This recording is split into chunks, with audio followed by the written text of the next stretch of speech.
You're now listening to the Something Good Podcast Network. Please press any key to continue.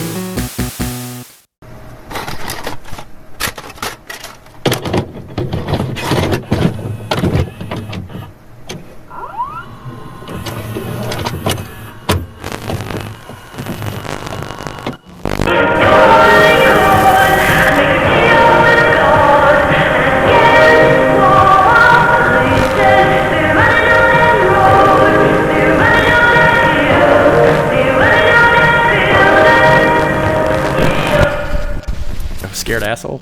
Was he running up the hill? Running up that hill. No, this is more of a master of puppets type situation. Run.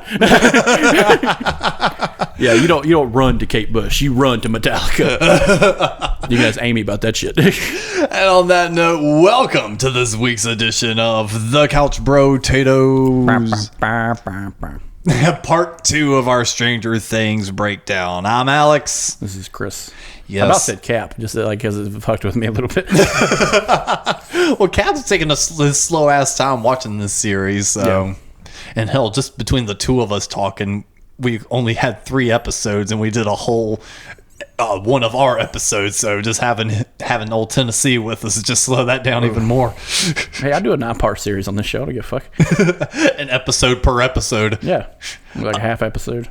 And even so, we of course record these in batches. But last night, as soon as we finished recording, what you heard is part 1. Chris went, "Oh shit, we even forgot to talk about this." Yep.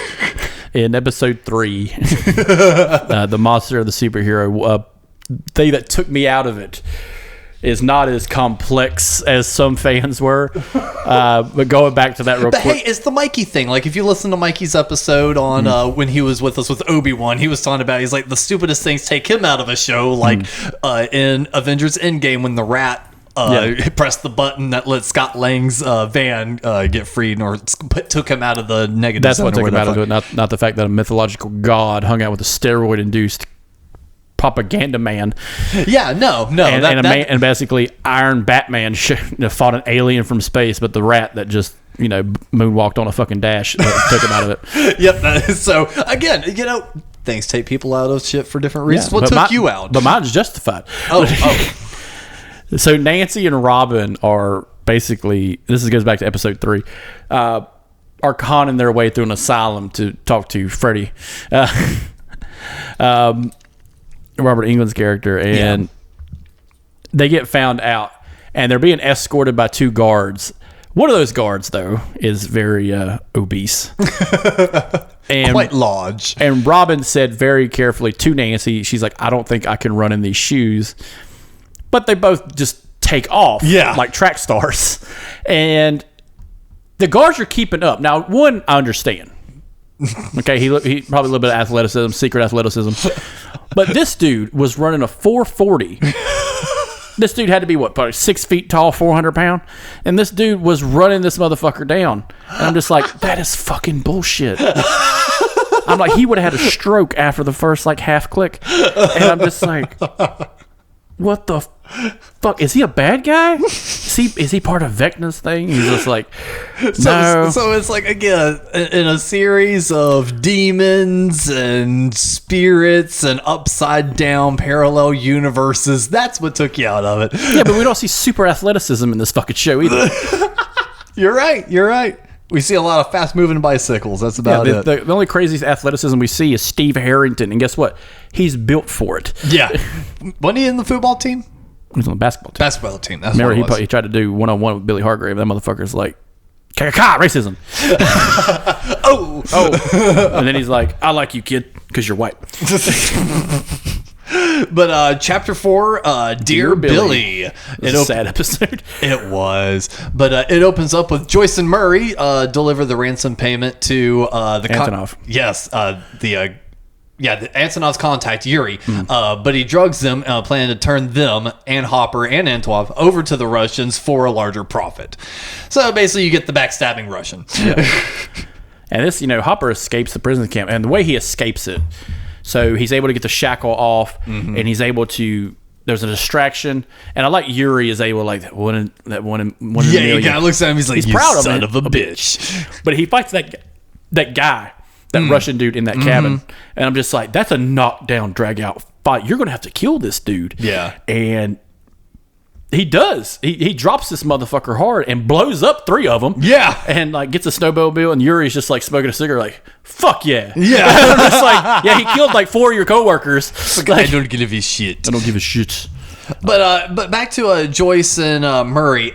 This is all while saying it felt like this was just dragging on for so long. Yeah. This was the first moments I was like, by episode 4 is when I started kind of getting burnt out on their side of the storyline. Well, this is now, it goes from a B plot to a C plot very quickly because now, you know, your A plot is Hawkins, your B plot is Ale and Mike and them, and California. then Ale gets taken away. So now your B plot is split up. So that drops it to a C and D plot. There's even an E plot at one point. Yeah, well, they expanded the group so much. Yeah, and now this being such a consolidated group of people, you know, Hopper, Russia, you know, Winona Ryder, Murray, you know, now that's a B plot. You know, because it's, you know, core characters that we like. Yeah, and now it's kind of corresponding with each other, so it makes it a tighter knit story. Yeah, so it kind of turns into like a heist movie or a kidnap movie. Absolutely, which changes it up because it is a movie. We're watching movies. Yeah, but it's like when they get to the airport or the Russian flight landing strip. I hated this motherfucker so much. I did too, and that's maybe the reason why I was also kind of getting done with this part of the storyline. They spent so much time with this little shady, ratty motherfucker, and it's like you could tell from the start that this guy was annoying. Because even the way he like introduced himself, he's just like, "Oh no, he's dead." You know, this and he's like, "I'm fucking with you." Like he's some Yakov Smirnoff knockoff. Yeah, and I'm like, "Oh God, here we go." And like this part didn't bother me. The beginning of his introduction, you know, it was I actually didn't see that coming. That was one of the things I didn't see coming was the whole drugging of Joyce. The twist. Yeah, the twist. And I thought it was going to be more of the Great Escape type situation. Yeah. But it was a good little turn, you know, because, you know, they didn't foreshadow it at all. They left it kind of a tight-knit thing, even for a B or C plot. So it worked out great. Yeah. And it was one of the few surprises I had in this episode. Or in the show in general. Now, I did catch something very early on that kind of fucked with me a little bit. In the back of my mind, I'm like, are they really going this route? And it was the guard of the lab, the blonde-headed kid, the blonde-headed young man in the lab who's always talking to 11. So I caught that very quickly. Right. Because the caliber of how much that extends to L and the doc, I could tell there was a situation brewing because he's not the same age. He's talking to the kids a little bit more personal. He's giving her advice on how to use her powers. And I was plus also, not to judge a book by its cover, but he was a weird looking dude. He is a weird looking dude. He plays a vampire in a lot of stuff. It makes sense. It's his eyes. Yeah. Like, I'm sure they did like some sort of post-editing work on it to if he really was to make get like him a pop. high and tight haircut, he'd be the sharpest fucking Nazi you ever seen. Yeah. I mean, he's got that terrifying, like Fifth Horseman look. Yes. So it's like the entire time I am looking at it, I am honestly, it's weird you kind of said that. He did kind of have like some of that Nazi regime kind of like face to him. Yeah, like he just had that face. It's the Aryan thing. Yeah. So the entire time I felt kind of uneasy by him, and even the way he was like speaking with 11, he was always kind of talking like this. He was way too cool with the fact that these kids could rip each other apart. And the one that sent me over the top, and I think it was this episode, was the flashback of Elle, of him helping her with something, and then he gets taken away and tortured. Not killed. They didn't kill him. Yes, she was sitting there playing with the basically Plinko. Yes, Plinko. Yeah. I kind of wanted a Plinko thing after I watched that. I'm just like, Why are we not playing Plinko? I was coming one day from work. Chris has a big ass I built Plinko one. thing. Yeah. And I'm like, Chris, what do you do? He's like, it's Plinko. Couch Potatoes episode. Video it. Put your money on the table. Yeah. Just fucking dollar bets like we're playing dice. And then all of a sudden it's turned into like when you were talking about blowing up Legos and shit. It's like, hold the camera, stop crying, let's play Plinko. Cap's like, I don't have any more money. Guitar strings. Give me your guitar strings. How much is that guitar worth? That's all I got, man. That's all I got. Buy more. With what? I ain't got no more money. I was tempted to buy one of his guitars and just smash the shit out of it. Oh, you'd be like, dude, what the fuck? Hold the camera. And then punch him in the stomach. I'm your buddy. It's going to be forever before he hears this episode, too, because he's not even finished with season 3 of Stranger Things yet. I'll just be hovering that over his head. He's like, hey, man, you still selling the guitars? Every so often, just keeps asking him. But yeah. Don't go to the Discord, tell Cap. But when Hopper escapes from the prison camp, he is soon recaptured. Yes. And once that happens, they kind of like put a bookmark on their end of the story. It's like Joyce got drugged, and then Hopper got snapped back into prison. So I love it's an old church. Yeah. That's filled with peanut butter and Levi's. Yes. And guns. I will say, I felt so much secondhand happiness for Hopper when you saw him like rip open that peanut butter and just like he digs his fingers in just like a fucking animal. But like all of a sudden, just that face of familiarity and just like, well, think about something you haven't had in a very long time. Yes. Yeah. And especially peanut butter. 'Cause I don't know if you like peanut butter. I love peanut butter. Okay. I was going to say, I would have reacted the same way. Just be like, I'm an American. I love peanut butter. Okay. Well, there's some weird shit you just don't like, son. Well, like I didn't drink Coke for like 6 years, so when I first drank a Coke, I'm just like, Jesus Christ, that's amazing. I want to go buy a gun and vote. God damn, twice. America. I'm gonna vote twice. But we jump back to Jonathan, Mike, and Will as they prepare to sneak away from Wallace and Harmon. Those are the agents sent by Owens to watch after them after they kind of realize that. Well, basically, he's just like, hey, your friends are in danger, but we're going to help them. We're going to send people to watch them as Owens is talking to 11 on this. He's just like, just for a second. Like in the previous episode. Let's just step back for a second. All right. They got a plan to escape these agents. Argyle showing up. It takes them a while. Okay, whatever. This turns into a goddamn last stand, man. I'll say this was the biggest shock. This is the fucking Guns of Navarone trying to defend themselves. And it's 2 fucking agents, and they're holding their own against some special forces motherfuckers. But see, this is one of the most surprising moments of this series for me, because it's like, we're used to a lot of, violence with like the monsters and stuff. And like when we go to Russia, of course, we're expecting a little bit of intense gunfire. We've not gotten that with the kid plot. This is a goddamn home invasion of soldiers, not black suited, black car motherfuckers. They're actually the good guys. Yeah. The agents are just holding their own. And I granted, they just had pistols, but damn, they were putting down some fire, dropping motherfuckers left and right. And I was just like, this is the dark side of what E.T. would have been. This is what E.T. would have been. It's just like, give us the fucking alien. I'm just like, Jesus Oh, yeah, Christ. They had automatics just fucking making Swiss cheese out of the wall, fucking everything. And the thing I really liked about it, too, was overall, like in this entire series, like we discussed it during the D&D basketball game, the editing on that was so cool. It looked so good. The editing and shooting of this was great because there was a lot of single uncut shots. Yeah, it's an unchanged shot. Yes, there was a lot of unchanged shots. I went back and watched it, and it was kind of looking for like the blink where it switches from parts of it. And what they did is you can actually kind of see the track in one shot, but it's so small. But it's the tracking shot, and cameras now have the great stabilization and all that. Yeah. But you can still see there was a track on one part, and I'm just like, man, that's fucking awesome. Because they're running down the stairs, and he's like, back of the wall, boom, boom, boom, boom, boom, boom, down, down, down. He suppressed fire, move, move, move.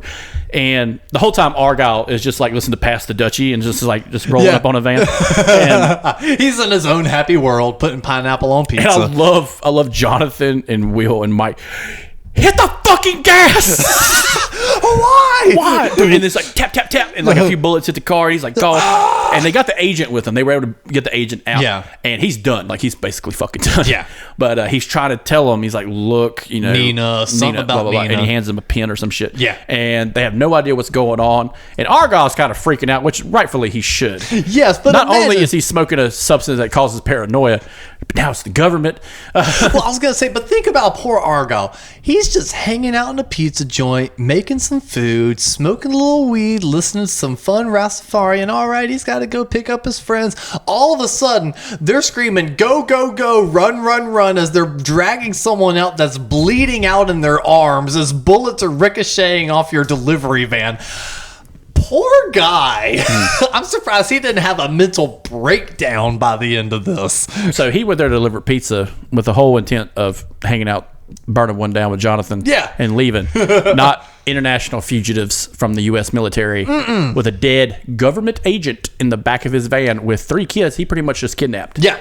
What a turn. Poor dude. What a world they live in. Oh God. But yeah, so I that was probably one of my favorite action scenes actually of this whole season. That was just extremely well done. But after that, Nancy and Robin interview and this is the episode. Yeah, that they take off. Yeah, okay, yeah. So it was, so episode 4. So yeah, so at this point, Nancy and Robin make their way in to interview the imprisoned Victor Creel, who recounts the family being tormented and killed by supernatural forces as he was arrested for the deaths. I think we kind of... And this is a very long sequence of storytelling because they come back to it later on. But I think we discussed it a lot on the previous episode because they kind of touched on it. But yeah, this is where we get the full story of like... The house, the kids, the mom, and everything, and all of them dying at the table. Yeah, and then the bombing. Yeah, and so and it's a very visceral story. Like, it's a very weird flashback. And what saved him was just a little bit of music at the end. Yes. And he said he connected to that song. And that's when we get kind of like some more intel about the situation. That because it's foreshadowed with the doctor. He's like, look, we use music therapy, which is a kind of a thing that works. And he says, it helps some people out, helps other people in different ways, but it helps with psychosis. It helps with, putting someone in a mental mindset. So it worked out great in just intel wise. Right. Until, the fat guy tried to chase him down. So yeah, so your scene happens there. You would have made that better? Them running, Nancy just turns around, stops, pop, and shoots that motherfucker in the knee. And she's like, and why would that happen? Because she keeps that motherfucking thing on her. That's right. And she's like, would have been funny, like she just blows out his knee, just does like the X-ray shot from Mortal Kombat. And like Duffer Brothers was like, we are sorry for the visceral explosion of this dude's leg. It's like they have to have that comically long disclaimer at the beginning of that episode, like the boys do. Nancy shoots a policeman. We don't condone the shoot. It was very expensive in post to make this happen. Just the disclaimer is something stupid, like we don't condone shooting cops, but sometimes you got to do what you got to do. And honestly, as you said, this was a very sad episode, and this is when it really starts hitting, because Max at this point throughout all the episodes, she's really, and especially after they went to the therapist's house, is really connected that like, I am on VECNA's shit list. Well, I am going to be fucked. She realizes there's a timeline, and it's about 4 or 5 days, and she's on her 3rd day. Yep. And we get like it reminds me of It a little bit. So she gathers this information. She's like, hey, I got to go do this, this, and this. And she goes into her house and begins to write letters. Yeah. And that was hitting me hard. And I was just like, it kind of reminds you of someone who's about to commit suicide. Yeah. Or someone who's in a dire situation they can't, like someone with cancer. Like if they'd done that during Thor Love and Thunder, that would have just been a kick in the fucking teeth. Oof. But the actress that plays Max, Sadie Sink, she did a fantastic job this season. Like she is a very good actress at being able to convey a bunch of different emotions. Yeah, she's our Carrie character. Yeah, in the horror aspect. But she finishes the last one, and she sees her mom outside, which is the first time we really see the mom for a while. Yeah. Other than being drunk and asleep. Yeah. But she's doing like clothes and shit. Yeah, she's putting clothes on the line, which is something we're going to have to do pretty soon because it's hot outside. Very hot. Can't wait for 80-degree Christmas. But this is where the transition happens. It's so fucking seamless. It's almost, and it gave me that It vibe of when the kids were like all by themselves, or like the old boy was in the library, and like they pan the camera just enough, and you see the librarian just standing there with a balloon, and you're just like, what the fuck is happening? And you're like, oh fuck, it's in a sequence, and it's all heartfelt in the beginning, and then the turn. Yep. Meanwhile, the boys are in the car. Yep. The guys are in the car, completely unaware, just being like Lucas and Steve and Dustin. They're just like chilling, even kind of being sassy about like, what's taking her so long? And which is always just makes you feel like a grade A asshole when you're sitting here being impatient, just being like, oh, what's taking forever? And then your friend is inside convulsing and having a seizure while talking to a demon. And so she hops out of it and realizing it's a few more hours, pretty much. And she's like, we need to drive to the cemetery where Billy's buried, which I thought was very neat because, you know, Billy died in Hawkins, which is kind of weird because his dad was in the military. You think he would take the body and bury him somewhere else, but they left him in Hawkins. And the whole time, you know, she's got her, she leaves her bag behind. All she does is walk up there and takes the letter, and she thinks, you know, and we think it too. It's because it's foreshadowed that music does it, but we still don't have a clear rule of how it goes. Right. She thinks if you get rid of the trauma, he can't get you, which isn't true at all. You always have it. You always carry it with you. And she reads this heart-wrenching letter to Billy, who's in hell. Yeah. Because he is in hell. Son of a bitch. Yeah. Son of a bitch. So then we get the radio back from Robin and Nancy and Steve and Dustin. They're all linking Dustin's all yelling at him like, what took you guys so long? And that's when the change is starting, the last phase. And we get this really cool experience with VECNA. And it's weird saying its name is VECNA. Yeah. Because like I'm like a D&D fan. I'm like, VECNA's a wizard. But like, but this whole outlook of 4 pillars, he has a plan, and there's a third pillar, and you're not really sure who that's for. It could be Nancy, we find out later, or it could be for 11. We don't know who the fourth was needed, if a fourth at all was needed. But he's talking to her, and she's able to bob and weave a little bit, which is cool. Yeah. And she's able to do it just enough, but until she gets caught. Yeah. And he's like, just relax. It'll all be over soon. And that's when Nancy and Robin like play her favorite song. What's her favorite song? And Lucas is like, I know it. I got it. There's batteries in the fucking cassette player, which is something me and you worried about the whole fucking time. Yes. Like, are there door cells in that motherfucker? Like, because seriously, because the show does such a good job at kind of like grounding certain elements and making it realistic. I'm sitting here, I'm like, during the shootout, he runs out of bullets. Yeah, exactly. So it's like they try. I mean, they'll stretch things, of course, but it's like they try to live by at least a little bit of regular standards. And I'm just sitting here going, like, I'm waiting for the moment that she's fucking listening to Running Up That Hill, and it's gonna be like, running up that hill. And then all of a sudden you just hear and you're like, oh shit. So they're able to put the headphones on her head. She starts lifting up, which is the final phase, and you can see the kind of like the horror in the boys because they like, we know what happens. And they play it loud, and a portal opens up for her to escape. And the tentacles are kind of falling a little bit. Vecna's kind of like, what the fuck are you doing? And I think, if I'm not mistaken, he tells her, like, he shows her like images of the house in the upside down, and we kind of get an idea of like, okay, this is his central hub. Because we anytime Vecna's in the real world, we see him, or in the upside down, we see like the tentacles, and he's searching for people who are having trauma. And some of those traumas, I don't know if you paid attention when he was like phasing through motherfuckers. They're not really traumas. They're just really weird decisions. Like one girl's like having a decision whether or not to fuck a dude. I'm just like, that's not a trauma unless he rapes you. like what the fuck? And like, you are just grab bagging some shit, really. Well, that's why it's having to search through. Yeah. So they play the song, and portal opens up, and they do the Carrie covered in blood. She escapes. Yeah, she's like running up that hill. And they slow the song down just enough, and then they speed it back up as soon as she hits the gate. Boom, and you're thinking like, man, there's like rocks falling and shit, boulders falling, everything. The whole place is falling apart, and she's still able to make it through. Because I like one last fuck you would have been a rock just hitting her leg, and her leg just break in real life. Oh, because it's basically the Freddy dream sequence. It is. And you die in the dream, you die in real life, which is bullshit. That's not true. You're like, I've died so many times in my dreams. I've killed so many people, and they're still alive. Oh, you've done the killing. You've not died in your own dream though. Maybe. You don't remember that shit. I only remember like a handful of dreams. I had one last night. It was just a movie. It was just like, man, I wrote the best movie ever made. It's like Shawshank.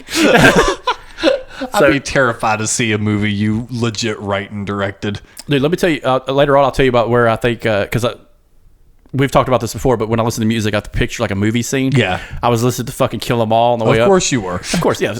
But Hit the Lights came on. I thought this would be great for one X-Men movie scene, and I'll tell you about it after the show. It's fantastic. It involves Jubilee, the shittiest of X-Men. Oh, God. But yeah, so it basically ends with her being able to jump through the portal and everyone having their, oh my God, oh my God, oh my God, I would have loved them to show in VECNA, be like Adam Driver from Star Wars. God fucking damn it. And just like slice a fucking pillar in half. Fuck. Kick a Demogorgon. Yeah. Fuck you. Like, they just point at it. You. That's another thing we kind of find out about the Demogorgons. They're natural to the Upside Down, to where VECNA lives. They're natural. He didn't create them. Mm-hmm. He just uses them as dogs. Yeah, basically. Which is pretty cool. Which leads into Chapter 5, the Nina Project. Owen takes 11 to the abandoned ICBM silo in Nevada. Do you know what an ICBM is? Well, if I click that highlighted button right there. It is a intercontinental ballistic missile, which is also known as a nuke. So that's what they're in a nuclear silo. They could have just put that in Wikipedia and just made it easier to read. They're very elaborate, some of these. Oh, yes. And at that point, Owens is still really just kind of convinced her, being like, look, you're going to be a superhero again. That's how Brenner's here. Well, that we didn't get to that yet. So, 11 doesn't know that yet. And we, the viewer, don't even really know that yet. Mm-hmm. We know he's part of this in some way. But Owens is still just like, hey, everything's going to be cool. We're going to help you get your powers back, and you're going to go help save your friends, all right? And then Brenner, Papa, turns around, and you just see the shock on Eleven's face of just like, oh, fuck. Yeah. And so we get this idea, and he tells her, like, hey, your powers are gone. But we can get them back. And it's like riding a bike. You just have to experience what triggered them. And it turns out the deprivation tank is actually just somewhere where you can do flashbacks, where she hears nothing but only sees the security footage that was recorded. Mm-hmm. She had all these, because they shaved her head again and everything else. I fucking hate. I'm just like, really? Do you really have to shave this hair? Is hair really fucking up with the brain? Are you just trying to be like Professor X? I gotta be bald as shit.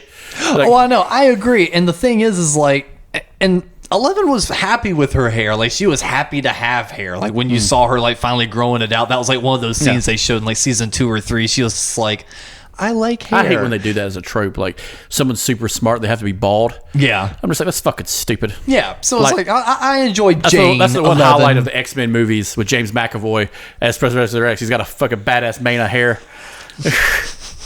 But yeah, so they shaved the poor girl's head again, which, by the way, Millie Bobby Brown did not shave her head. No. That is a bald cap and a prosthetic wig, which is crazy when you see Millie in real life, how much hair she has. Well, that's a great thing about like industrial light and magic type stuff. You pat it down so far, you pin it, scalp it, do everything else. There's a lot of magic goes along with there's costume design. There's a lot of gel and slickening back and folding and slickening. It's like the thing.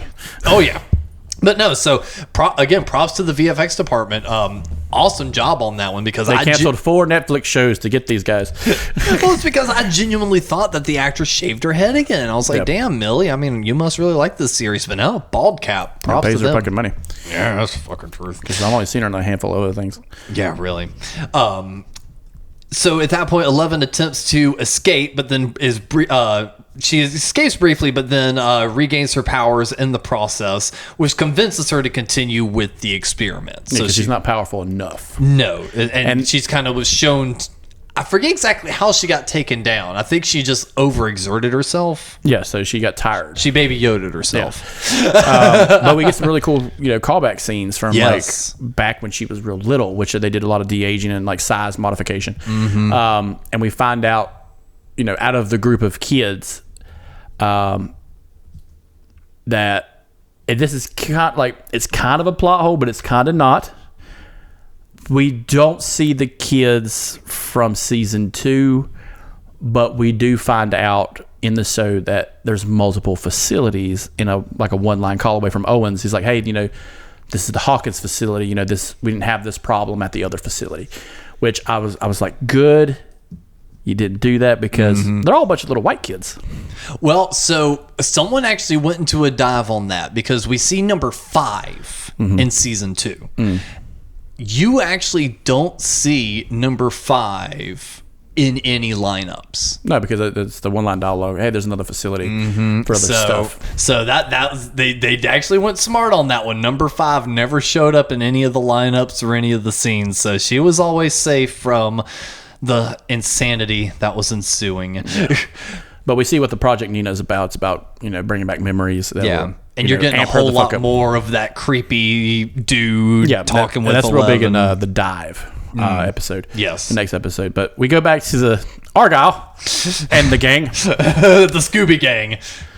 Argyle and the gang. Harmon dies in the van. Yes, and he's like, now I'm carrying a dead dude. So they give him a phone number. Like in the pen, there's a phone number for where Nina and. They need to connect to a modem. 1986 modem. Yep. The kids have no idea what the fucking modem really is, other than that it's a technology that they don't know. And Dustin even goes, this is like War Games. Yes. And they decide to go to Salt Lake City, where Susie lives. Yes. Now before they go, they have to bury Harmon. Yes. Which is a weird team building exercise. We need to bury a dead man we had something to do with, maybe got murdered. And Argyle's like, no, man, I'm not cool with that shit, bro. And I love Will and Mike looking at Argyle and Jonathan like, are we stuck with these two fucking assholes who are higher than shit? Dude, look at that guy. He makes pizza and is higher than eagle pussy. Like, what the fuck? Like, what the fuck, man? Remember, they're sitting there like, we're veteran killers. Yeah, Argyle was like, I'm not. I'm fucking not, dude. I make pizzas, dude. Dude, I wasn't in Nam. Like, I wasn't even in the Cold War, man. And I like how they just decide, like, hey, we know where Susie is. She's in Salt Lake City. It's easy to find her. Because she was a big help in season 3. Yes. With her Never Ending Story song. And I would have loved Dustin being there with them. But, you couldn't do it, Yeah. So, and then they just cut away back to Russia. Yeah. And Yuri and all them. Yep. So it's like they pull the bookmark back out. And so they bring Hopper back in.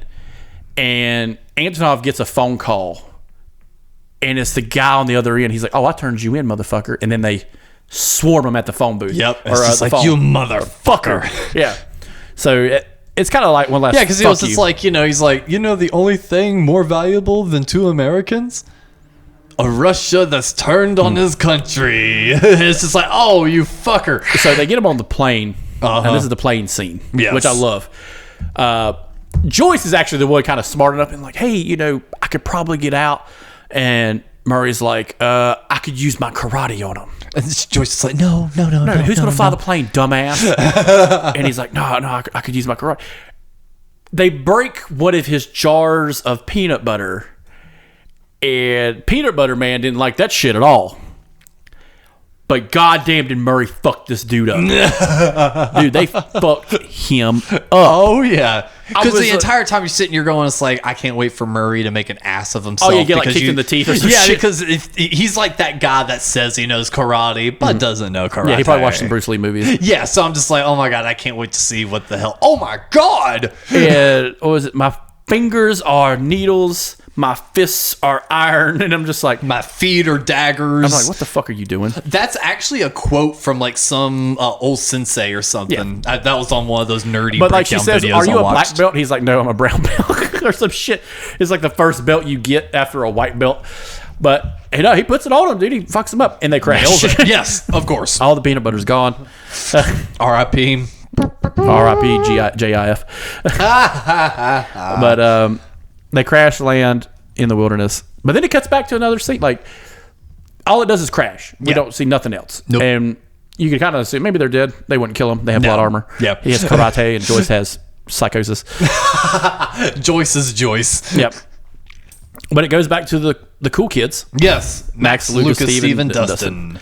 And they regroup with Nancy and Robin. Now it's the group. Yes. Now it's the group of actual people who know what the fuck they're doing, kind of. Yeah. See, this is my favorite group. I feel like this is like the entire group of kids of like people. Actually, I really enjoy the most. Max, Lucas, Steve, Dustin, Nancy, and Robin. Those are like all my favorite characters. So like when they were all together, I'm just like, yes, I like this plot. I like this storyline. These are all my favorites. So they all meet up, and around this time, we didn't really talk about it, but they've been hiding Eddie in a boathouse. Yeah. And Eddie is just like eating Cheetos, eating fucking SpaghettiOs, anything with O at the end of it. Yeah. And he's just like, I'm getting tired of this, guys. I'm getting tired of this. Hey, man, I need some fucking help. Help. But Help, goddammit. But the athletes. Yeah. It's a Warriors moment kind of situation. Oh, yeah. We got to find this motherfucker. Oh, shit, is this the Bayside Riffs? to play. But they realize that, hey, the kid's in the boathouse. And this is kind of a really fucked up scene because he's in the boat and he's just like paddling like a motherfucker, but he's kind of going like in a circle. Yeah. And he's like bobbing and weaving like in the water. And I'm just like, what the fuck are you doing, dude? Just paddle the goddamn boat. I don't know how to. You can play guitar, but you can't paddle the boat. I can't boat. I can't boat. So they swim after him. So it's Jason and Patrick. Yeah. Which are one of the two guys. And this is the problem I had with it. Like, so obviously the one athlete's been having some troubles. Yeah. He gets sucked in. Mm-hmm. He basically drops. Now, this kid sees that. Mm-hmm. The athlete, the coach kid. He sees this shit. Looks at Eddie. And Eddie's like, what the fuck? Freaking out just like him. Yep. And then out of the water, like the bitch with the sword, it's like crumpling up like a goddamn piece of paper. Yep. And he thinks Eddie did it. With some weird fucking magic. Yep. And I'm like, why? That kind of proved he didn't do it.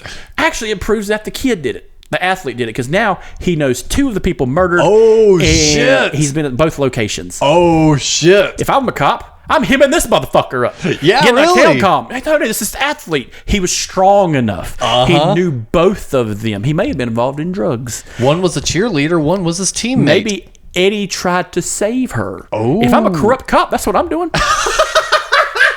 If I'm doing, I'm playing drugs with the kid. I'm shooting him in the leg, playing some crack on him. Like, this kid's involved in some nasty shit.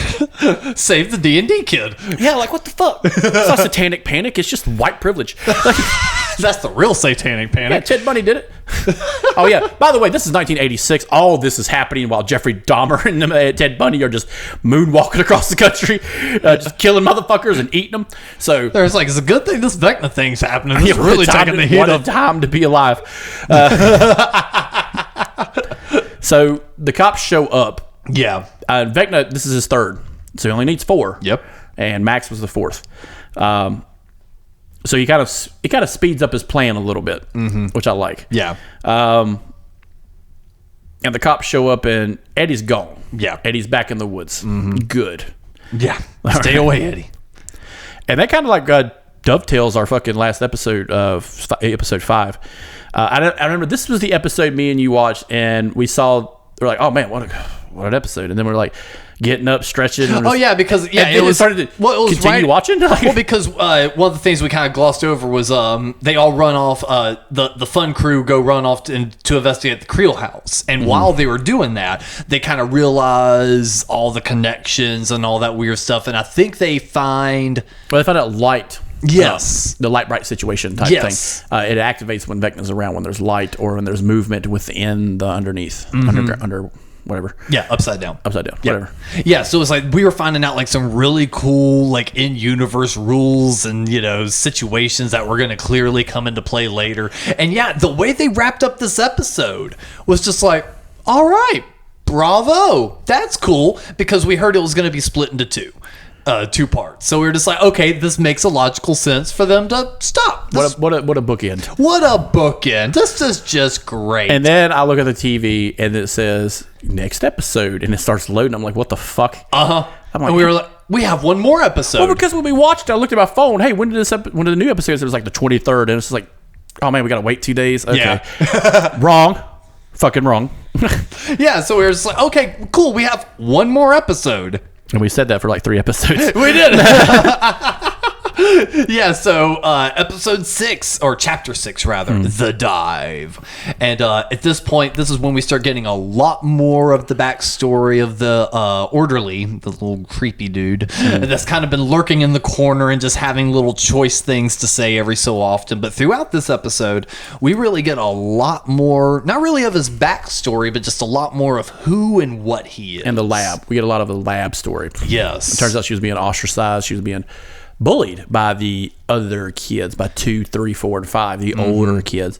Well, it's because Brenner was kind of taking a liking to 11, saw a lot more potential in 11, was still nurturing the other kids, but at the same time, in his fucked up way, he would encourage and then discipline it.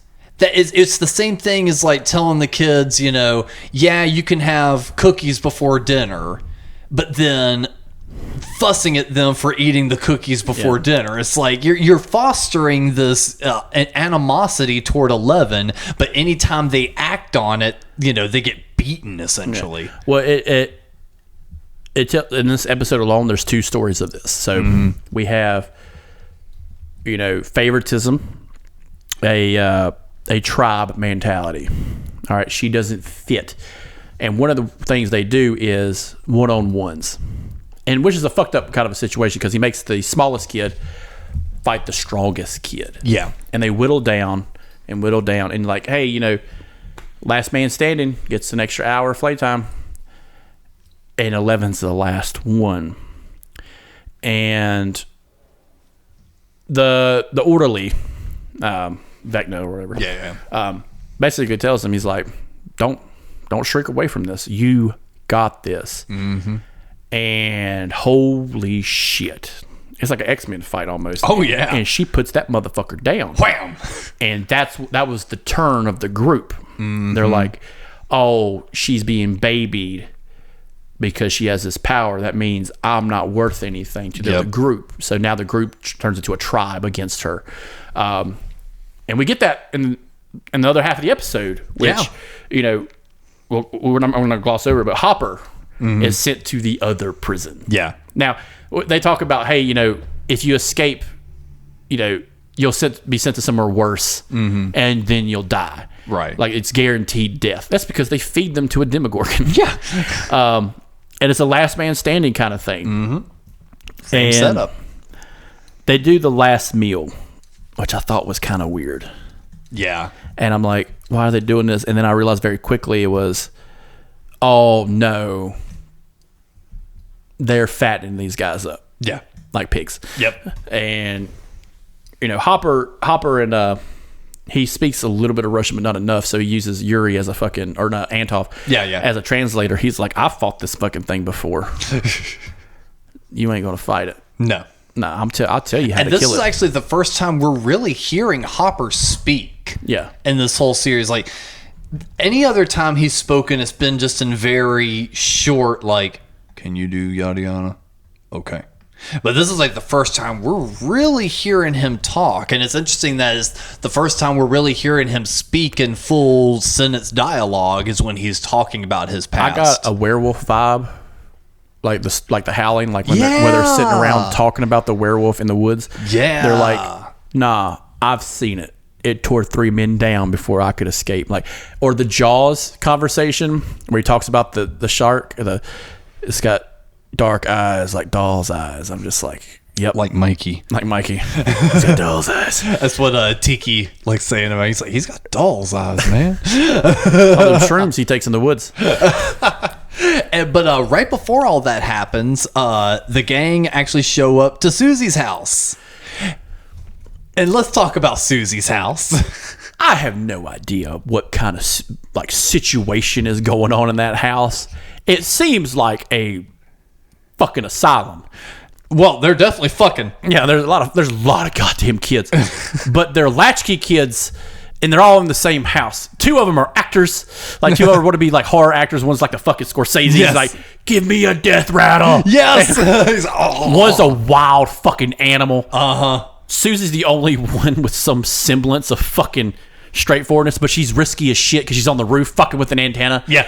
And they're all just wild fucking children.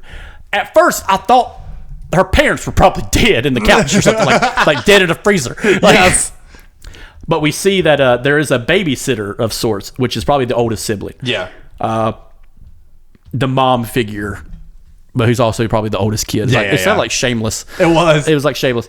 And love at first sight for old Argyle. Oh, yeah. He's like, what's up? I'm just like, God damn it. And I'm sitting here going, I'm like, Argyle would like totally chill with all these kids and just be like, yeah, they're just all my little dudes. Yeah. But it's like, I love that we finally got to see like a bigger view of Susie's house. And one of the those nerd videos I watched pointed it out, and it's just a fun little piece of continuity.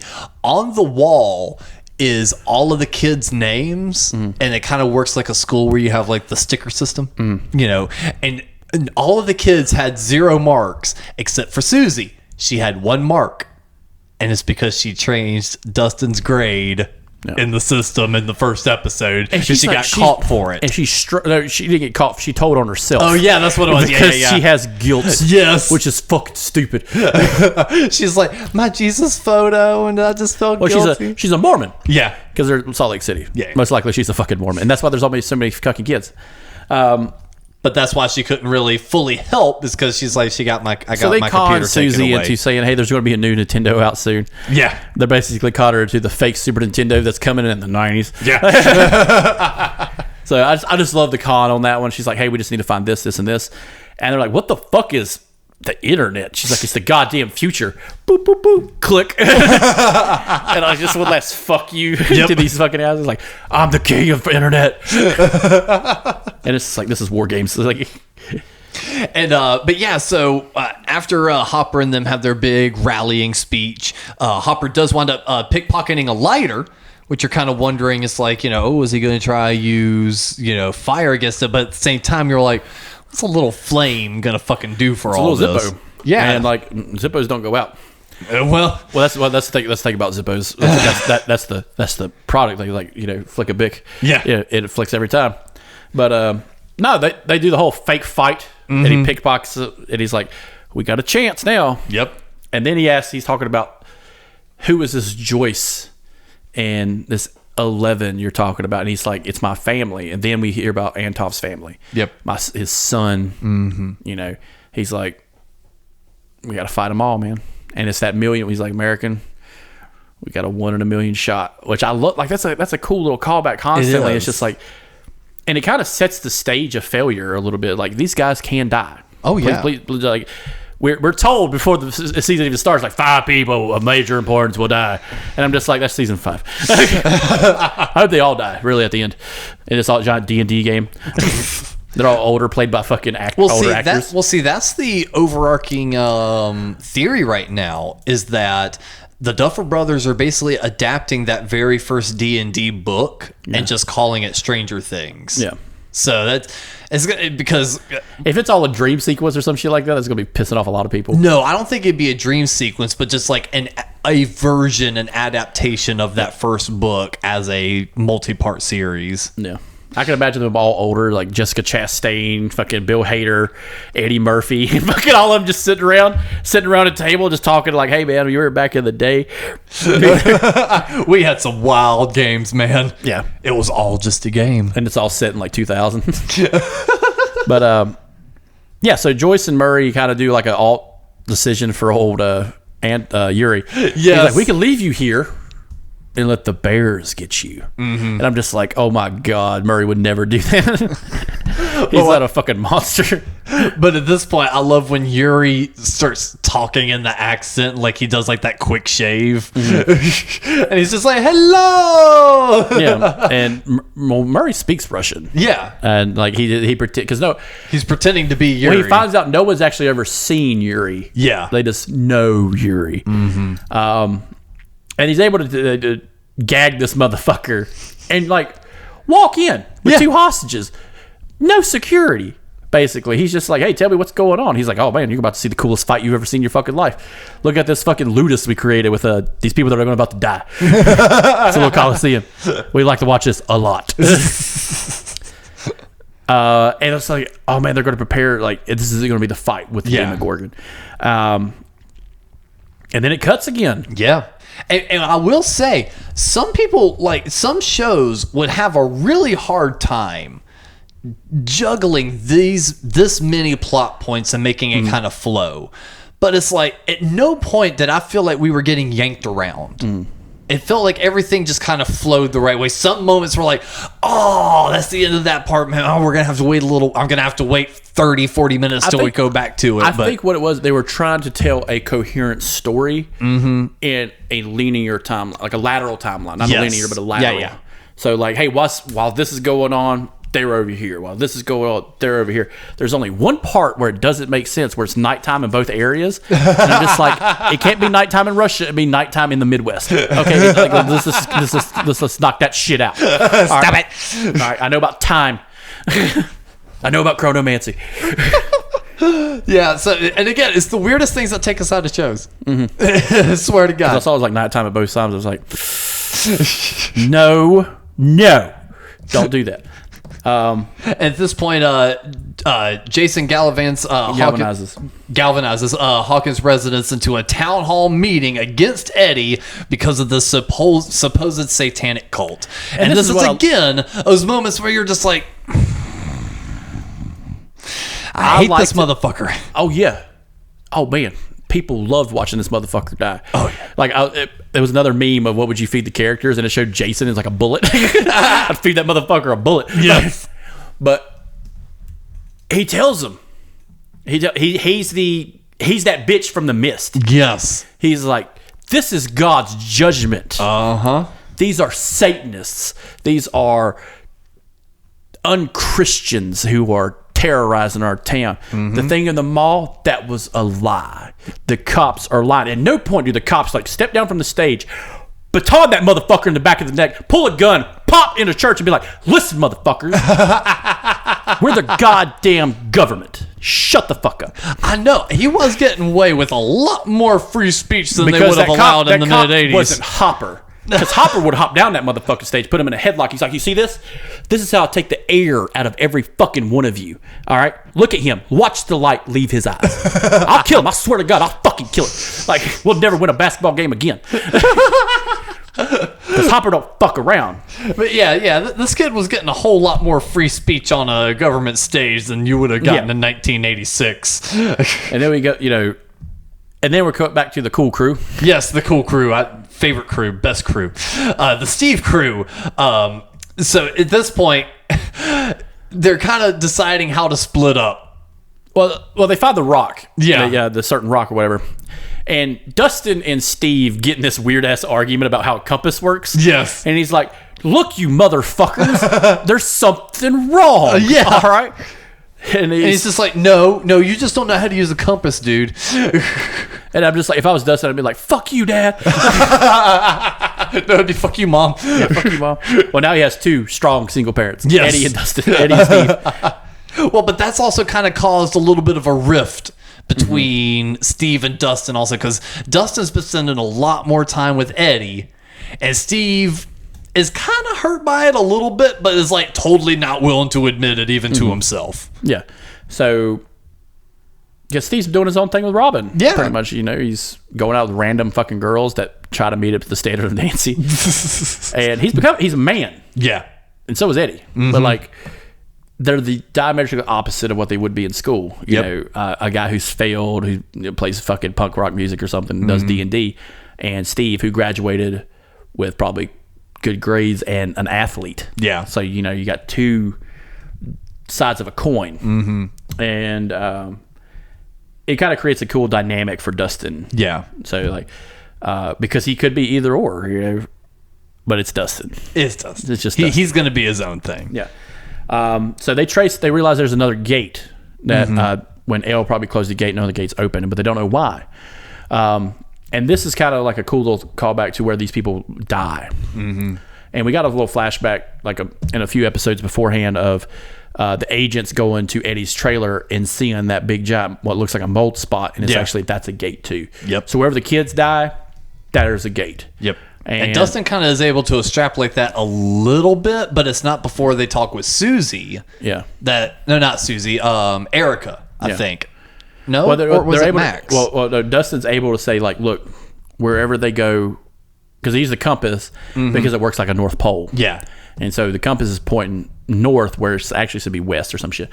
So they follow the compass, and it's in the middle of a fucking lake. Yeah. And then we get the whole Robin, Eddie, Nancy, and Steve. While Max, Dustin, Lucas look on in horror. While the group dynamic is separated by like a mile. Yeah. But it's a terrible mile. They cannot follow. And this is a really cool scene because they're in the boat and Eddie's just like still like realizing what's going on. He basically saw a dude's soul leave his body.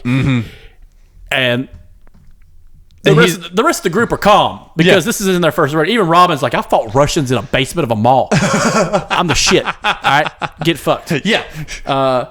I'm cooler than you. And I like how Steve's like, I'm going to dive down there.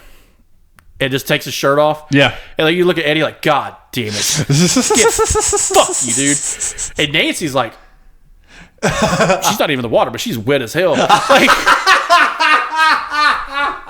so she doesn't slip off that fucking boat, dude. Like, whoops. And Robin's just like looking at Nancy like, yeah, I get a piece of that. And not looking at Nancy and like saying, and just like, I'm so Nancy didn't look at Robin and like look at Steve and like, why aren't you looking at Steve? And Robin's just like, well, it's like, okay, now here's the new meme. It's like Steve takes his shirt off, Robin staring Nancy staring Steve down, Robin staring Nancy down, and you just see Eddie off in the corner staring off the space, and he's got a thought bubble of his guitar. And he's trying to. This is the tabs for Master of Puppets. Yes, because that motherfucker learned in 2 weeks. Yep, that's all we had to do in that boathouse. Is it down? Is it down? No. How am I going to do the drums by myself?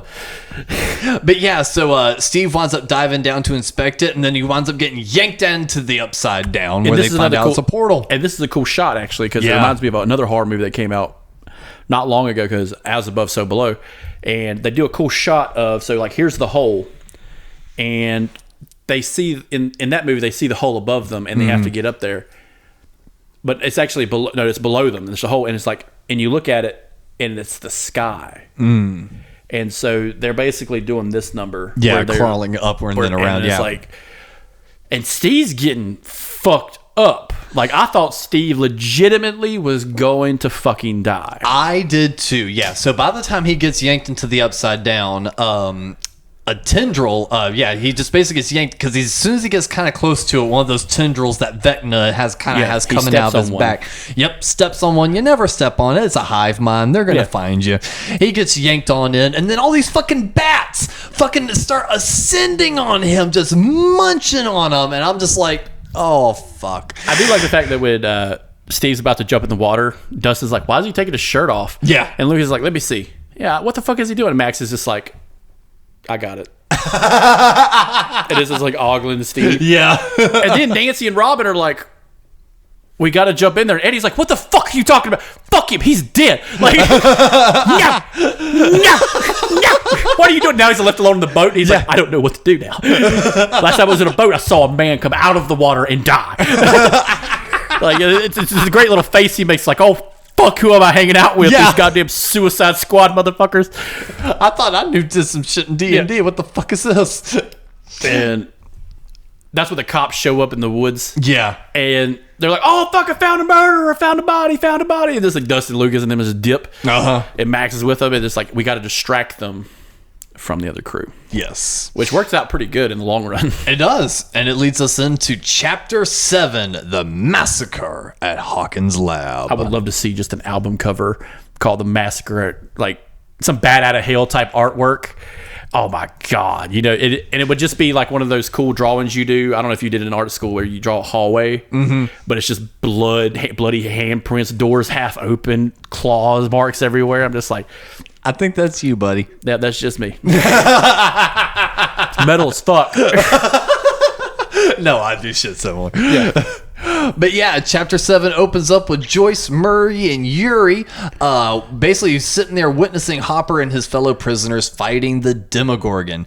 And Hopper's doing a pretty good job holding the creature back with the flame spear that he's made. And the entire time, he's trying to light that motherfucker. My heart is racing. Oh, yeah. Because I'm sitting here going, I'm like, he forgot, there's no fluid. There's no fluid in the fucking Zippo. Yeah, because he kept playing with it, that's why. Yeah, and it's just like nothing, and I'm like, God damn. Well, the vodka, like, even if it was the flick should have lit the vodka on fire anyway. But yeah.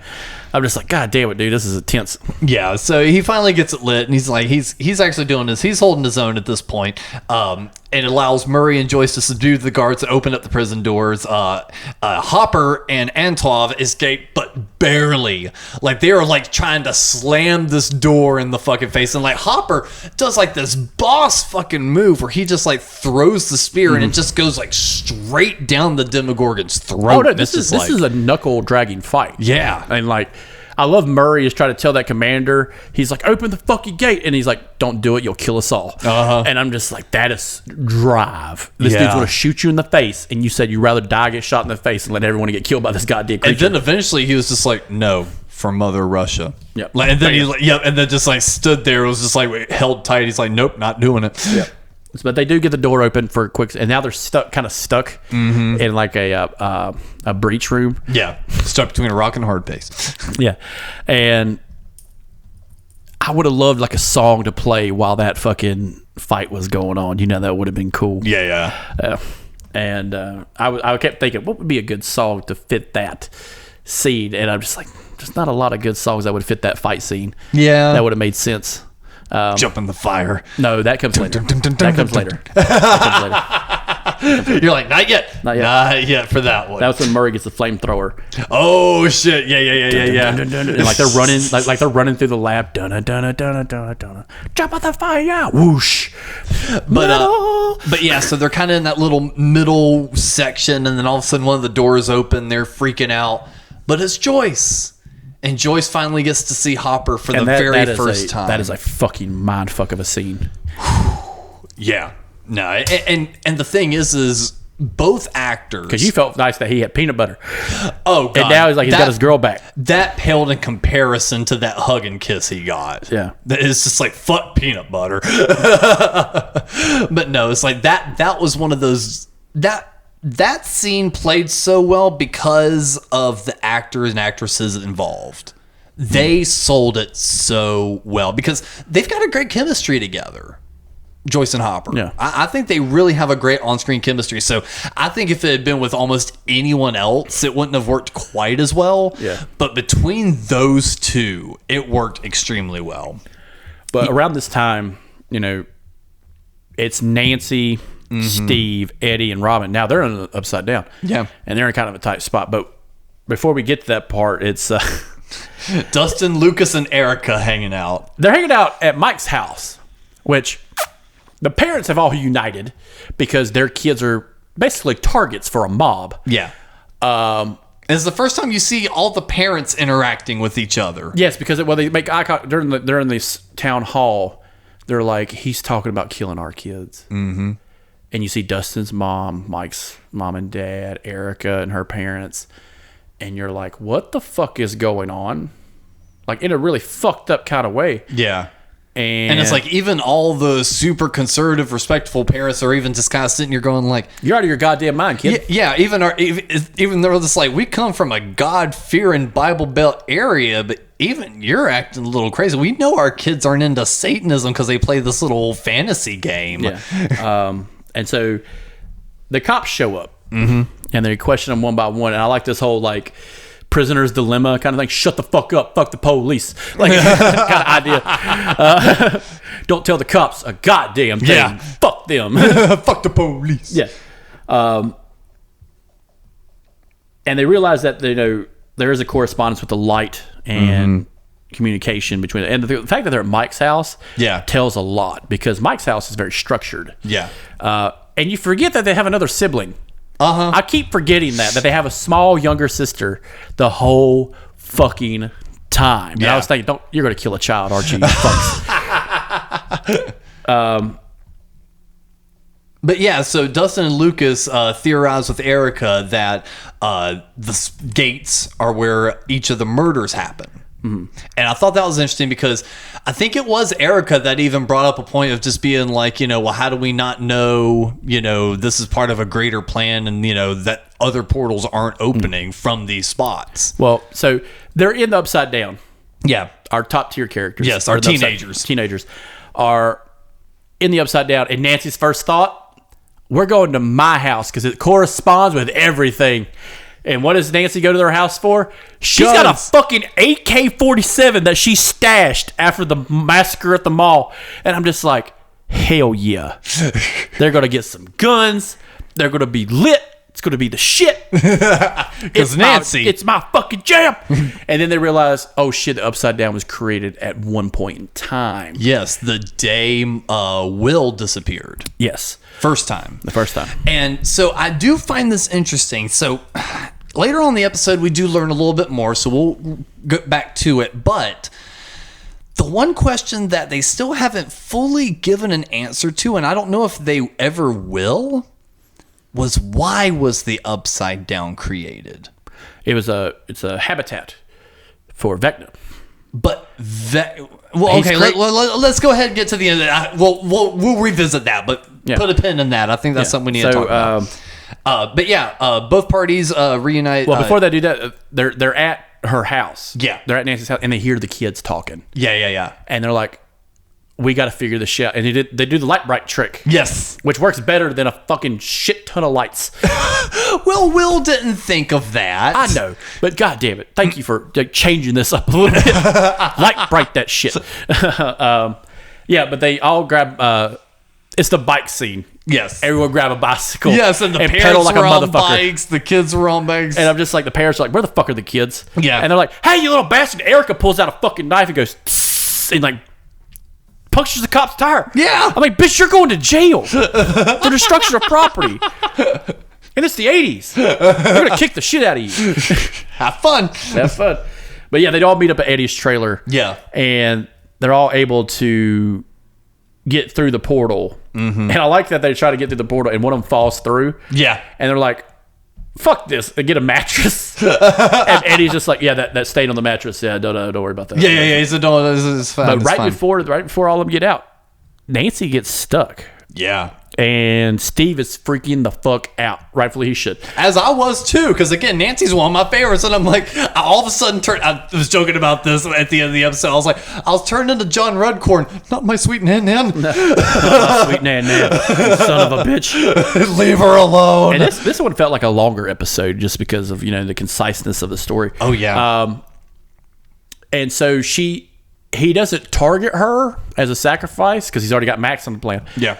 He's targeting her to give a message to Ale. And this kind of like solidified my idea of who the fuck VECNA was. Because at the end of this episode, it's the massacre. Yes. But real quick before we get to that, as soon as I saw that Nancy was gotten, I'm sitting here going, what the fuck? Why Nancy? Like, I think that's why everyone was just, or like my immediate reaction was just like, no, because you thought this wasn't going to be a problem. You find out the reason he was even able to make a connection with her is because she still had guilt about Barb. Because she left Barb by the pool to go fuck Steve. And I think that in like a season 5 going in, him bringing some characters back who were killed as not like a final battle, but like a Constitution battle. Yeah, Rise of the Dead kind of thing. Yeah, like if they do a Return of the Dead shit, they start playing some punk. Yeah, guys, I wish I had a camera because Chris's face just lit up when I said Rise of the Dead. Yeah. They do a Return of the Living Dead Part 3 kind of situation. It's like, do you want a party?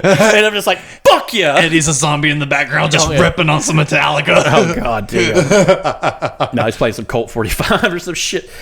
But we get the great flashback because Brenner's actually pulls out that last tape. Because we've still been flashing back every so often to the Nina Project with 11 getting a little bit more back history, more weird stuff with the orderly VECNA, which you find out very soon. Well, we find out like she gets attacked and her skull gets fractured. Yes, because he pulls out that tape, puts it in, and it's the day that the massacre we've been seeing hinted to this entire time play out. Well, Brenner actually uses a fucked up tactic on one of the kids that did it. Mm-hmm. Someone speak up and tell me what happened to 11. Yep. And he puts a collar on him and beats the dog shit out of him like he's an animal. Yeah, and that's what I was saying back to the, you can have a cookie, and then 5 minutes later, why did you take the cookie? Yeah. But no, it's the end of days in that fucking lab. Oh, yeah. Because the orderly shows her how to escape because she thinks her time is up. She thinks she's going to be murdered. Yeah. Well, it's because all the kids are kind of plotting against her. Yeah. And he's even telling her that. He's like, look, they're going to kill you. They'll fucking kill you. And he shows her the grate, which he escapes out of later on. Mm-hmm. And he tells him, and this kind of solidified it for me before he even showed the tattoo, was I have a thing on my neck. As soon as I heard that, I was like, oh, it's number one. It's number one. Yeah, and he shows his tattoo. He's like, look, I'm Lab Prime, basically. I'm number 1 Prime. Yeah. And as soon as they take that inhibitor chip out, I knew this is going south real fucking quick. And then I realized, it kind of solidified my thoughts that he was VECNA, that he is the big bad throughout the whole show. Yes. Because I watched, like, after we done our little spiel before we went to the last 2 episodes, I watched a thing saying, hey, when you first see Will get disappear, you see a shadow of a person, not a Demogorgon, but a person. Yes. And it's like, do you really think that the Duffer Brothers were planning that far ahead?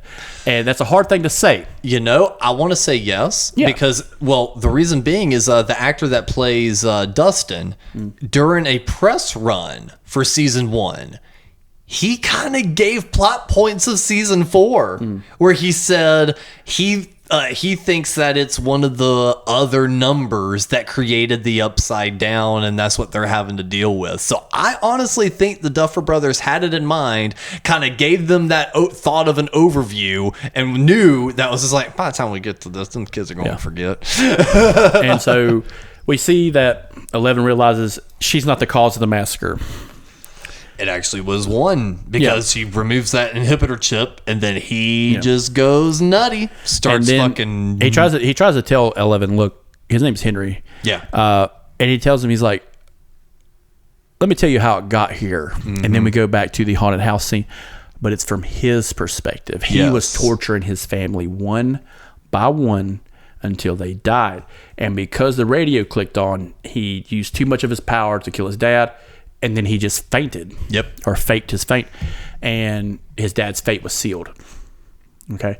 And I do like the aesthetic they do, because when you see Henry as a child, you're thinking, okay, it's probably like the early 50s. No, it's the late 60s, or it's like the mid 60s. Yeah. That makes more sense because that aesthetic doesn't really change. Right. And I was thinking, like, timeline wise, how old would this motherfucker be in 1979? He'd probably be born in 1959. If he was 20, because he looked like he's probably about 20. Yeah. So it's probably the mid 60s. And that bothers me a lot. Of like that. First thing I do when I watch a show, what's the timeline of this? What's going on? What's going on? Because when you talk about Chernobyl, I'm just like, it's 1986, but it's not July of 86. It's almost there. It's almost there. I know you want to see a nuclear factory breakdown in Ukraine. I do. Watch Transformers. They do I think that would just be a cool thing for Stranger Things. Come on, man. But she overpowers Henry. Yes. And because he's like, it's the join me or die. Yeah, it's the Darth Vader thing. Oh, God. What a yoke. And she overpowers him and she sends him to hell. Yeah. So, and at that point, so it's like you even get the cool little scene of, him falling through the upside down, getting shocked like a motherfucker, turning him to, partial of the monster that we see throughout the series, and it's just a whole bunch of, a whole bunch of flashing scenes until just the very end. But it was also another cool look of it was while Nancy was trapped in the upside down, Vecna was showing her his past. Yeah.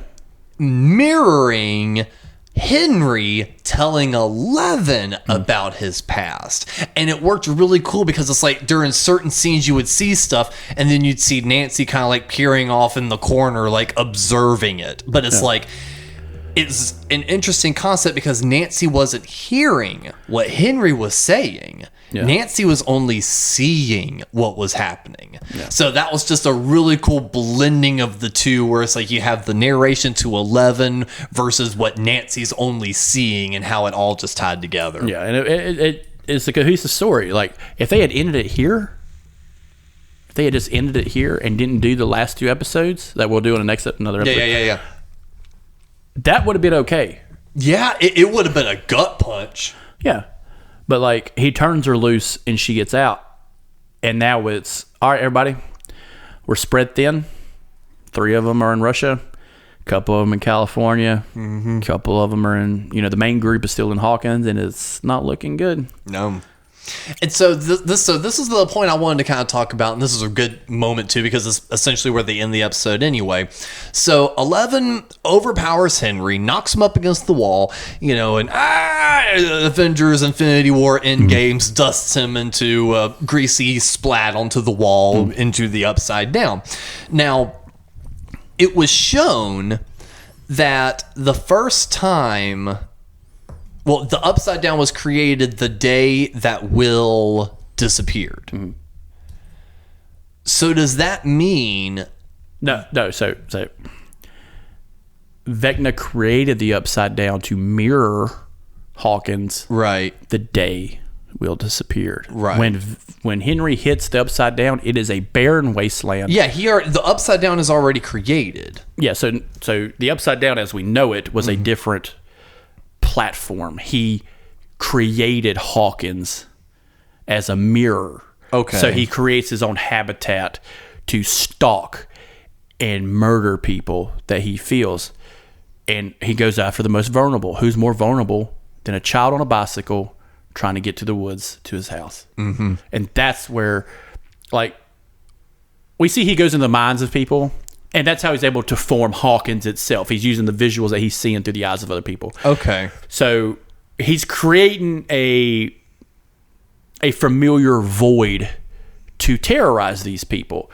Like when he goes after Max, it's in the trailer park. Mm-hmm. It's a mirror of the trailer park. When he goes after Will and Barb, when we see Barb, she's at a pool with no water because Vecna sees what she sees. He can't create water, but he can create the pool itself. Okay. So he's facilitating a terror area. What's more terrifying than a place? What's more, like, you feel safe at home, but what's more terrifying than a home you don't recognize exactly? Okay. Like it's like walking into a house that's burnt out. You're like, you lived in this house, but now it's all burnt out. Now it's kind of fucking scary. Yeah. Like this was a possibility of you being here. Mm-hmm. So he's doing the whole burnt out abandoned house kind of thing, but with the whole fucking neighborhood. Right. Now, we don't really see him at full strength until later on because he's ramping up. Because if you look at it, he gets more powerful the same as 11 gets more powerful. It just takes time. And he's got the long game because no one knows he exists. Now, he sends little things here and there. Like episode 1, let me send one of these dogs I got. Mm-hmm. Like you can argue it's alien plane that he lives on. Yeah. Like Jupiter or some shit. Right. Beetlejuice does the same thing when they go to Saturn. It's hilarious. He sends one. Because he only has to send one. Because Brenner, his enemy, not on the level of 11, but still his enemy, is trying to fuck with his shit. Yeah. And, we probably will get some more backstory on it in the next season. But how long did it take Brenner to start sending people through that void? Did he do it the next day, or did he wait? And why is it so fascinating to him that there's a town that mimics his place? Well, I feel like anyone would be a little But how long? mesmerized by But the that. timeline wise, how long did it take? Like when they first arrived, were they murdered immediately? Yeah. And Probably. How long did... Well, I mean, they kind of go in it when he's doing his exposition, but also how long did it take for Henry VECNA 1 to create that mirror dimension version? Like, or the mirror of Hawkins? Well, we see 11 at a very younger than she was in season 1 almost. Yeah. She looks like she's about 5. Mm-hmm. The boys are in middle school. They're probably 7th grade. That's a long that's 2-3 years. Yeah. All right. That's a very long time.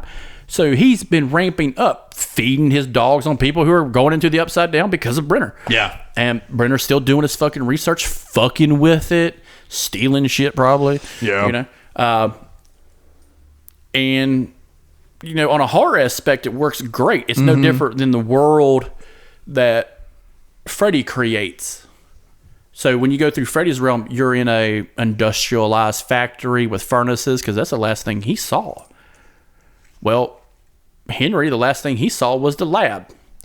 He probably had provisions enough to look outside the windows and see the town of Hawkins. So along with that and probably the visuals of him stalking other motherfuckers throughout the town, yeah, he probably knows what the town looks like verbatim. Yeah. And he's able to create that because he's in his long game.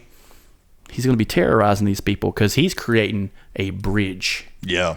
And that is like in storytelling wise, in DVD wise too, the long game is the biggest fuck you can do in a campaign, because the whole story of VECNA was you think you killed VECNA, but his hand's still there. Yes. And that's the whole story of what VECNA is in D&D. And it's a cool little side thing because it's like that's how he uses. Yeah, and his hand is his right hand is different from his left hand. Yeah. So he creates a habitat for the Demogorgons to live, and because he uses Will as a progenitor, because he targets Will because he's weak and small. Yeah. But in the long game wise, if you're sending someone back, who's going to suspect a weak little kid? That's true. And that works for season 2. And then he creates the fucking drawings. He creates a map.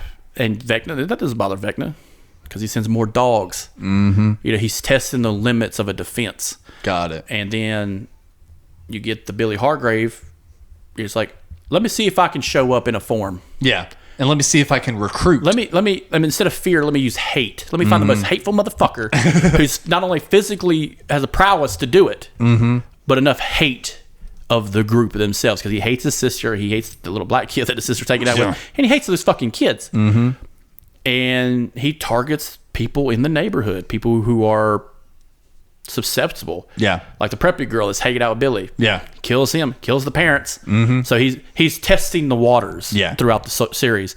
And we'll get it on the season at the end of the next episode. But that's how I see it. Okay. Like if I was writing a horror story that's going to be that profound in the long run, that would be my expectation of creating fear, creating something that looks safe that's not really safe. It's a mirror, kind of like a mimic. Yeah. And that's just how I see it. And I think the thing I just really want, I don't know if I want it answered, but at the same time, it's just such a big question. I feel they need to find some way to address it. Well, my question is like, so 11 sends him into the Upside Down. He creates the environment that we know is of the Upside Down. Yeah, he creates the environment, but he didn't create the Upside Down. That would be like an astronaut landing on a new planet and creating a new civilization. It's like, well, that's his planet, but what created the planet that he landed on? Like, what created the Upside Down that he went into? She just unleashes an amount of power that sends him somewhere.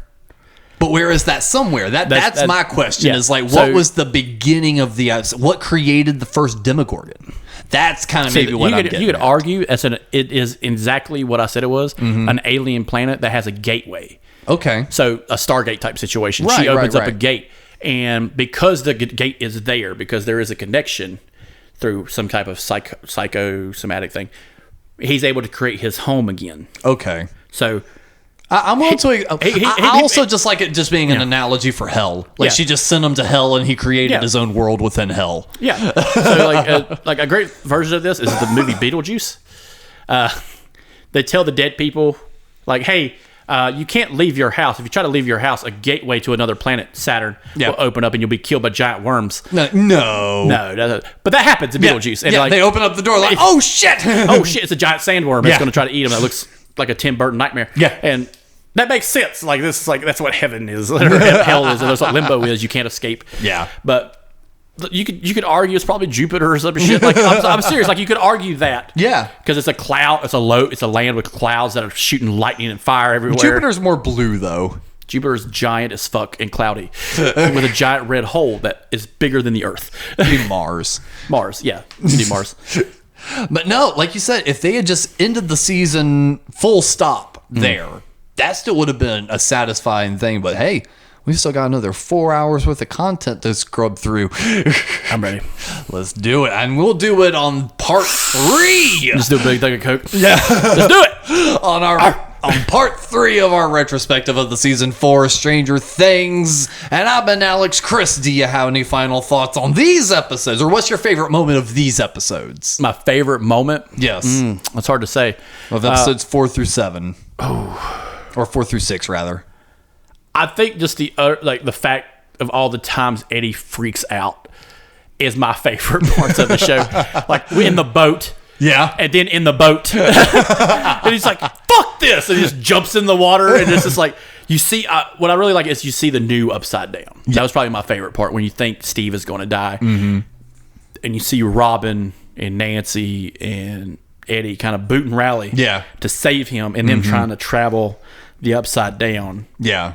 I mean, I think, we didn't touch on it much, but they're traveling from one end to the other. Was very cool. And it's very kind of fucked up in a lot of ways, because there's one part where Robin kind of goes ahead with Eddie, and Steve and Nancy are just chilling. We're like, don't lose eye contact with these motherfuckers. You will be murdered. You will die. They're going to slip away. They're going to start fucking. You're not going to pay attention. It's Friday the 13th rules. But no, and actually, those were some really good scenes. And the other thing we didn't touch on, as much as I'm glad he's still alive, how did Steve survive that? How did he survive that with attack? Plot armor. Like, again, I'm happy he's alive, but I was like just like the power of a single mother.